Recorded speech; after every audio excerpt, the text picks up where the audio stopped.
continue the case for the proposition. Well, thank you for having me. Ladies and gentlemen, the question that's being put to you tonight is not, is feminism still relevant? Should we be feminists? I consider myself a feminist and I would answer a resounding yes to both of these. The question is, has feminism lost its way? And I profoundly believe that 100 years after women in this country first won the right to vote, that feminism is abandoning the principles that first set it on course. So I want to take you back to 1792, when Mary Wollstonecraft made her famous case for female liberation in A Vindication on the Rights of Women. In the intro to her pamphlet, Wollstonecraft urged the male legislators of her time to rethink their own hypocrisies.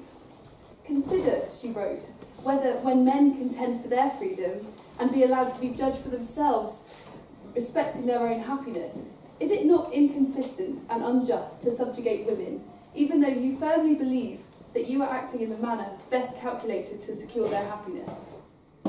Who made man the exclusive judge, she asked, if women share with him the gift of reason? So, in making the case for equal rights, Mary Wollstonecraft drew on ideas of rationality and self-interest. She argued that women are capable of thinking for themselves and can be trusted to make their own decisions. And now, fast forward to 2018, where feminism, now in its fourth wave, is really struggling to compute the rational choices made by women. We saw this only a few weeks ago, as Joanna has mentioned, when feminist commentators delighted in the removal of grid girls from Formula One and walk-on girls from the darts. As one feminist campaigner told the BBC, such job losses are necessary because these are decorative roles that make money for men. And every social change, she said, must have people who suffer for it. Notice that what the grid girls actually think, whether they feel objectified, has been relegated to a non-issue. What matters now is the collective good, what other women think. And their thoughts are now enough to constrain your freedom. So in other words, we've gone from a woman's right to choose to we support your choices so long as they're the right choices. At the heart of all of this is a real hypocrisy and also a strong dose of classism as to who is allowed to monetize their bodies and for what purpose. So the current consensus is slightly muddled, I think. It says that it's perfectly okay for skinny models to disrobe for the purposes of high fashion. It's positively encouraged for a group of middle-class feminists to free the nipple on Instagram. Sexualised music videos that are often deliberately targeted at children. No problem. But God forbid that working-class women cash in on their good looks by being a grid girl or doing promo or doing glamour modelling.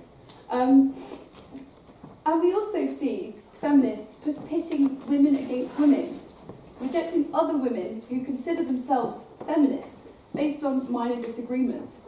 So you can agree with large parts of the movement, but disagree about specific things. So, for example, how we calculate the gender pay gap, whether prostitution should be legalised, to what extent you believe that gender is fluid. And if you err on the wrong side of these arguments, according to mainstream feminism, you can find yourself no platformed, thrown out of the club, the enemy. And ironically, this attitude echoes the centuries-old we know best attitude that Wollstonecraft was railing against.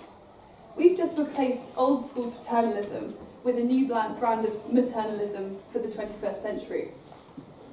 And as Joanna has alluded to already, the instinct in contemporary feminism is so often to ban and censor things, and lots has been said about this already. One aspect that I think has been rather overlooked in the current debate is the very insulting logic of this censorship, which assumes that women are uniquely incapable of withstanding offensive content. We see women being treated differently from men on campuses, with feminists taking it upon themselves to save their fellow women from reading upsetting paragraphs in novels, and being triggered by the wrong newspapers, the wrong magazines, or even the wrong pop songs. Being treated, in other words, as if they were indeed the weaker sex. Students at Oxford University have recently been given extra time to complete their finals, in a bid to help female students who are apparently less capable of dealing with time pressure than men. This is hugely insulting to women everywhere. Weaker sex doesn't even cover it, in fact, because having female genitalia is now being likened to a learning disability or a handicap. And this is not just insulting, but it's damaging, as it deprives young women of an experience that truly equips them for a world beyond university, which can be a challenging place, full of setbacks and full of rejection, whatever line of work you go into. And it's so often pushing for this diminished experience. Feminism is indeed failing women. Now, I don't want to argue that there's no role for feminism in today's society. I really think there is. That we're constantly reminded by abuses of power in high places, by the widespread practice of female genital mutilation, for which we're still yet to see a single prosecution. But when the sexual revolution began in the 1960s, it reframed sexuality in the direction of gender freedom and licence. And now I worry that the counter-swing is turning sexual freedom into fear, encouraging suspicion between the sexes, ultimately turning sexual exchange into something of a minefield.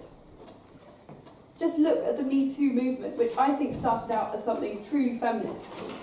In response to the horrific Weinstein revelations, millions of women came together to share their experiences of sexual harassment. But all too quickly, the pendulum swung back towards censoriousness and very archaic ideas of modesty.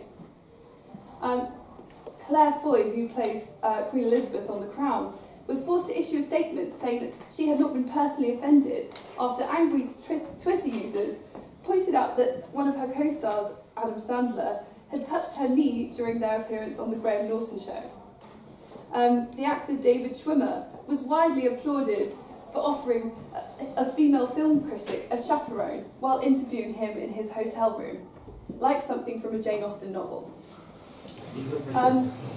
Genuine examples of horrific abuse, such as the Weinstein revelations, were often conflated with tales of bad, yes, clumsy, definitely, but nevertheless consensual hookups, as we saw with the Aziz Ansari expose. And I fear that women, especially young women, are being encouraged to view all men with suspicion, to look at their male contemporaries and see rapists in waiting.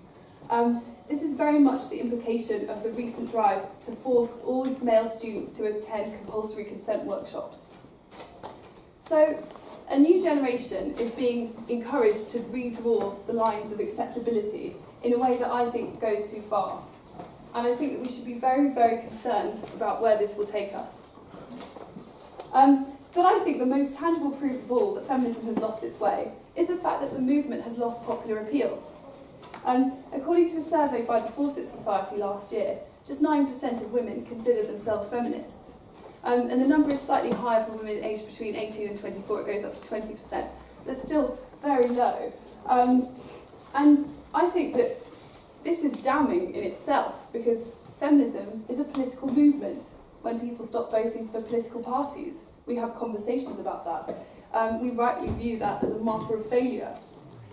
When the Lib Dems lost most of their seats in 2015, Nick Clegg had to resign. The Conservative Party is currently imploding. We're having conversations about the future of Theresa May and the future of the Conservative Party.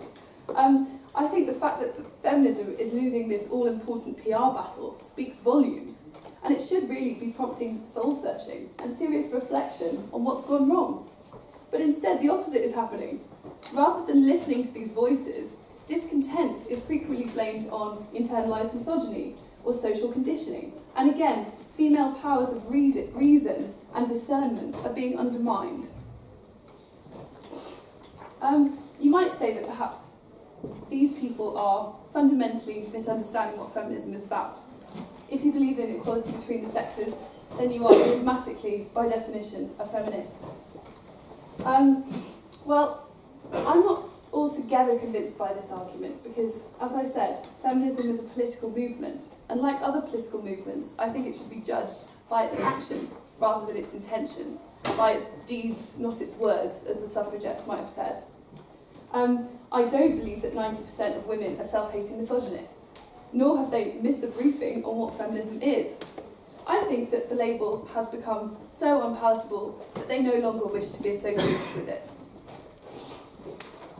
And it's hardly surprising, because feminism has gone from being a movement that fought for female empowerment to one that nowadays asserts in many subtle and not so subtle ways that women are less capable of making their own decisions and ultimately less capable of navigating the public sphere than men. I urge you to support this motion. Thank you.